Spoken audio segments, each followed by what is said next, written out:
Every fight in the arena isn't just a battle for survival, it's a test of how far you're willing to go for the illusion of freedom.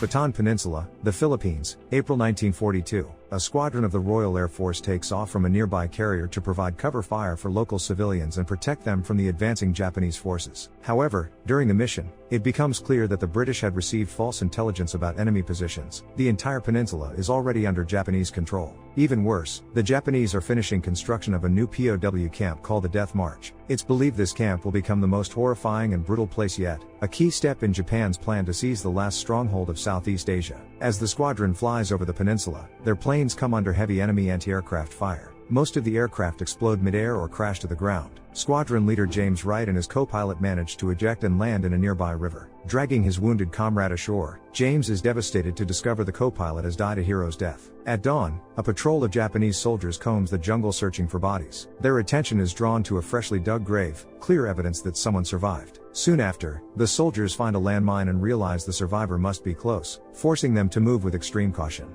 Hidden behind a nearby tree, James spots them. Armed with nothing but a knife, he must rely on speed and cunning. Throwing a rock to create a distraction, he ambushes two soldiers who have strayed from the group. With a precise strike to the head, James kills one, then grapples with the second, ultimately shoving him onto the mine, which detonates and kills the man instantly. The explosion alerts the rest of the patrol, and they begin chasing the fugitive pilot. They surround him from several sides, forcing him to surrender. Captain Hirano, furious over the deaths of his men, wants to put a bullet in James's head on the spot, but decides instead to take him prisoner. When the British pilot is brought to the camp, Captain Hirano reports that he's the only survivor of the night air raid. Lieutenant Colonel Ito, the camp commander, coldly declares that there must be no survivors and orders James to be executed by beheading. That night, Captain Hirano and two soldiers escort James into the forest to carry out the sentence quietly, away from other prisoners. Just before the sword strike, James dodges, launching into a desperate fight with his three captors. Moving fast and striking hard, he kills the two soldiers, then faces Hirano in single combat. After disarming the captain, James executes him with his own blade. He barely has time to inspect the bodies when the noise draws the attention of nearby troops. Once again on the run,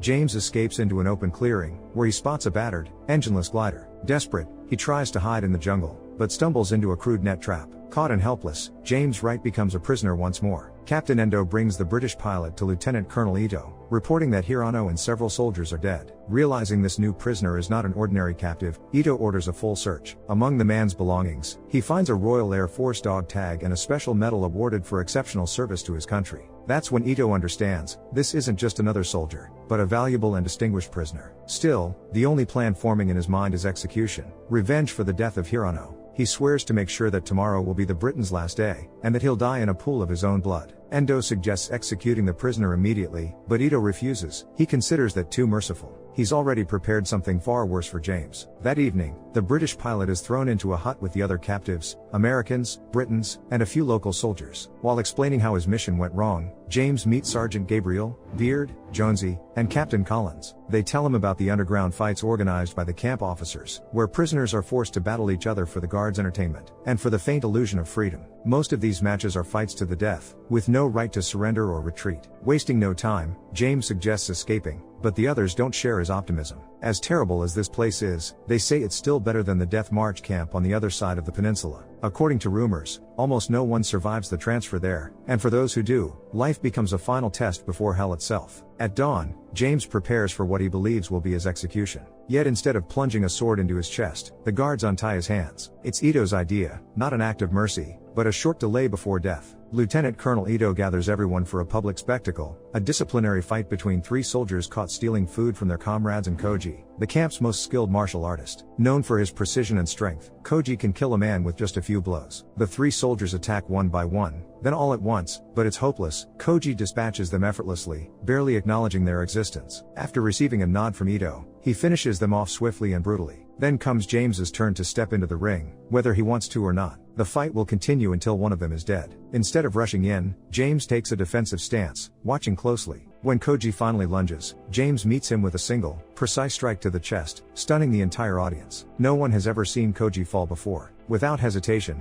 James channels all his strength into one final punch to the head, killing Koji instantly. Lieutenant Colonel Ito decides to let James live, ignoring Captain Endo's repeated pleas to execute the prisoner. James had won his fight fairly, but Ito's interest lies not in the outcome, It's in how James learned such secret and forbidden martial arts techniques. Even his new friends are puzzled, wondering why he's so skilled in combat. James admits he was trained by masters in Hong Kong, Thailand, Japan, and other countries, giving him an advantage over Koji. Later, Ito summons James to his office to praise him for the astonishing fight. The camp commander becomes fascinated by the prisoner, realizing he's incredibly strong and entertaining to watch. Moreover, he recognizes the name of the martial arts master who trained James and wants to see whether his skills are truly as remarkable as rumored. The next morning, James faces another match. This time, he's pitted against 3 strong and well-trained soldiers whose mission is to kill him. Demonstrating astonishing technique, agility, and speed, the British pilot easily defeats all 3 opponents. He could have strangled one of them, and Ito was clearly waiting for that moment. But James isn't a murderer. He doesn't kill for pleasure. After his victory, he spares his opponent's lives, but Ito is furious. Right after the match, the lieutenant colonel orders the defeated men to be executed as an example, so the rest will fight to the death. Tension in the camp rises, and James realizes he must act before it's too late. Some prisoners suggest waiting, since rumors say they'll be transferred to another camp in a week. But James knows the so-called death march will be far worse, so he decides to act now. The only way off the peninsula is to contact Allied forces. Hoping that British or American ships might be nearby, James proposes stealing a radio to send a distress signal. The next morning, the prisoners are ordered to build walls out of sandbags. Using the chaos to their advantage, a few start a scuffle to distract the Japanese soldiers. While they're trying to restore order, James climbs up the watchtower and steals a radio. Every move he makes could mean death if he's caught. As he sneaks away, a nurse spots him. For a tense moment, he fears she'll expose his plan. But the quiet and humble Teresa, who suffers constant abuse from the soldiers and Ito himself, keeps silent. Like James, she's a prisoner dreaming of freedom, and she begs him to take her with him. That evening the pilot decides to use the radio, but his options are limited. If he tries to transmit, the Japanese soldiers won't just hear him, they'll pinpoint his location. For now, all the prisoners can do is listen to the signals and conversations, hoping to catch the frequency used by friendly forces. Beard becomes the operator, listening around the clock and writing down every word so they can crack the code and craft the right message to call for evacuation. The next day Ito gathers all the prisoners for a public execution. He's learned that 2 men tried to escape overnight and even found a way past the guarded perimeter. He demands they name their accomplices, but everyone stays silent. Ito singles one prisoner out and promises clemency if he names the partner who tried to escape with him. Hoping for freedom, the man points to the second prisoner, a fatal mistake. Ito orders them both shot. That evening James learns the 2 had actually found a route out but returned, unsure what to do next. One of the Japanese soldiers had secretly helped them, and Jonesy is the only one who knows the safe route. James begs him for the details on where and how to slip out unnoticed, information he needs to carry out his escape plan. With everything he needs, the pilot waits for night, slips out of the shed by prying up 2 rotten boards, and moves with extreme caution. Avoiding the searchlight on the watchtower, he shifts a few unsecured sandbags and crawls under the barbed wire. At the same time, a Japanese soldier checks the prisoner's barracks and notices Sachs in James's bed, but doesn't react, because he is the prisoner's secret ally. Once free, the British man climbs a hill and spots an Allied ship anchored offshore. Realizing escape is genuinely possible, he listens to the radio and figures out it's the Americans, but he can't contact them without the correct code phrase. After inspecting the glider again and deciding how to use it, James sneaks back into the camp the same way. In the morning he shares his plan with Collins and Gabriel, but they think he's lost his mind. James is convinced they can get the plane's attention. The Allied aircraft will fly so low over the hill that he can hook the glider to a tow cable and be lifted off. It sounds insane, but they have no other plan and must trust the pilot, who believes it's doable. Soon Ito calls James in. The lieutenant colonel constantly overhears American communications but can't grasp their meaning. Codes, passwords, and secret words turn his fear into paranoia. Ito is convinced that sooner or later Allied forces will attack the peninsula and that his men won't be able to defend themselves. Death seems inevitable, and he believes the prisoners will die first. James doesn't share that view. He's ready to fight 100 soldiers and kill anyone standing between him and freedom. He refuses to cooperate with Ito and won't divulge details of any attacks, only keeping the lieutenant colonel on edge and waiting for whatever strike might come next. Unable to contain his anger, Ito smashes the table with a single blow and decides to punish James for refusing to cooperate. They tie him to 2 posts and stage a brutal, public beating. A seemingly friendly soldier suggests placing a wooden stick in his mouth to make the blows easier to endure. 3 soldiers savagely beat James, but this is only the beginning of his trial. After he collapses from exhaustion, they untie him to start a 3-on-1 fight. Struggling to stay on his feet, the British man still manages to overpower the soldiers and beat them mercilessly, but he refuses to deliver the final blow, and receives a rifle butt to the head. Ito can't bring himself to execute the best fighter, admiring his skill, but in a fit of rage and frustration,